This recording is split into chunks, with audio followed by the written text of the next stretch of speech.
So when I got saved, I felt like it was just a radical conversion. I got saved, I got baptized in the Holy Spirit that same night, and God just did a work in me that I feel like was unusual, but for what He had for my future, it had to be unusual, and I had to just walk by faith. And I really feel like Oaxaca, especially Chalcatango, was like my Bible school training. I had a lot of the knowledge like in my head, but I hadn't really actually walked it out. And so living in Chalcatango, I saw miracles, healings, just God providing for us and protecting us. It was probably the most impacting 9 years of our life that really prepared me for what we were going to do in the future. As God would have it, after almost 9 years, and the ministry's doing awesome. We had this big campaign that they told us was impossible, but we had 1,000 people come from all the different villages. They normally didn't leave their villages and interact that way, but we did a big campaign, and we baptized over 100 people in this one campaign. And everything was going great. The idea was that I love this. We're going to be doing this for the rest of our lives. It's just getting better and better and better. And all of a sudden, all persecution breaks out. Went to a village, and walking back at night, there was an ambush. We were shot at. I feel like an angel knocked me down. Literally, the bullets whistled over my head. We hid in the mountains. They were looking for us and couldn't find us. The people we were staying with had a dream in the night and saw us wandering and lost in the mountains. Put together a posse, an armed posse, because the villages were hostile towards each other. Came out looking for us at night, found us, Got out of there, I was shaken up, and I was supposed to go to the next set of villages. But for the first time ever, they knew exactly when I was going to be coming there, because they had put chains up blocking the road, and you had to have a permit to come in or out. I had been kind of basically sneaking in and out for almost the entire 9 years. And now I'm confronted where I have to go to the presidency of this community and ask for an official permit. But we had 200 believers in this village, and the brothers convinced me that we had enough sway that the president would give us permission. And so we asked for it, and we did get permission, but it made people in that village mad at us. Now they're saying, why is he coming in and out of here like he owns the place? And some people, some very wealthy, powerful people from that village paid some assassins to kill us.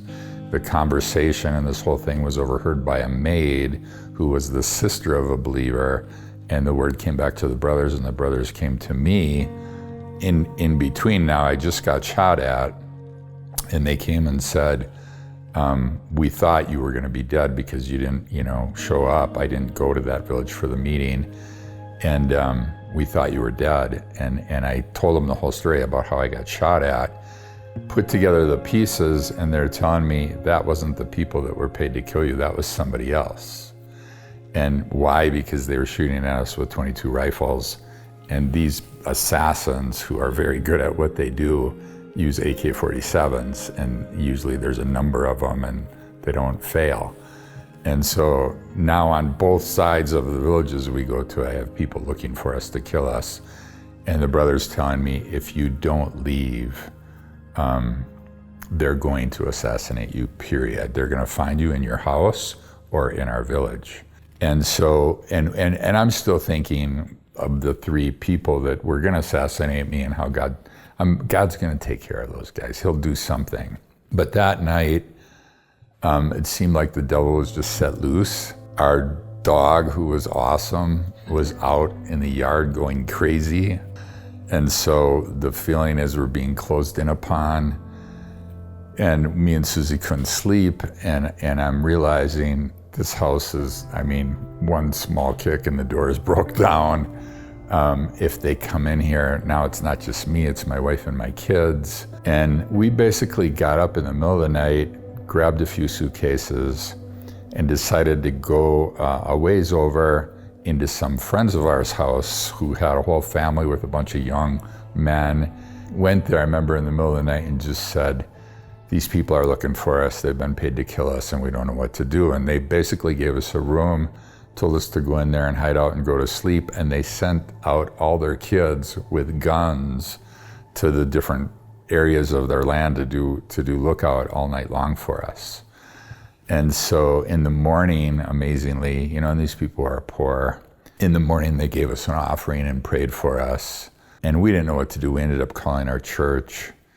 And the pastors encouraged us to just come up there for a season and see what God did.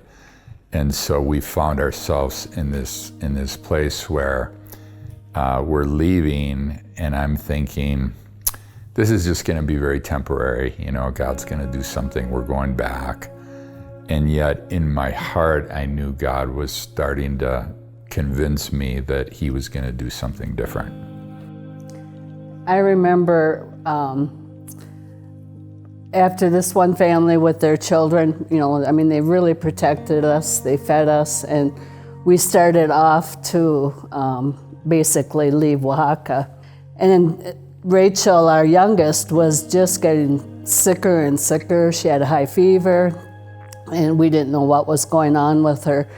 So we just kept driving, and we came to this next city, and the missionary family were very welcoming, and they put us up, and they just said, no, go to sleep, we'll take care of everything. And me and Jerry were so tired by that time. We were down kind of like in the basement part of their house, and just exhausted. The kids were on the floor on mattresses, and it was probably midnight. We both woke up, and we could hear trucks coming down this hill by their house and totally surrounding the house. You could hear the doors, quietly open up. And Jerry's like, man, I can't believe they found us. And he goes, Susy, I don't know what to do. So we just laid on the floor with the kids and put mattresses over us.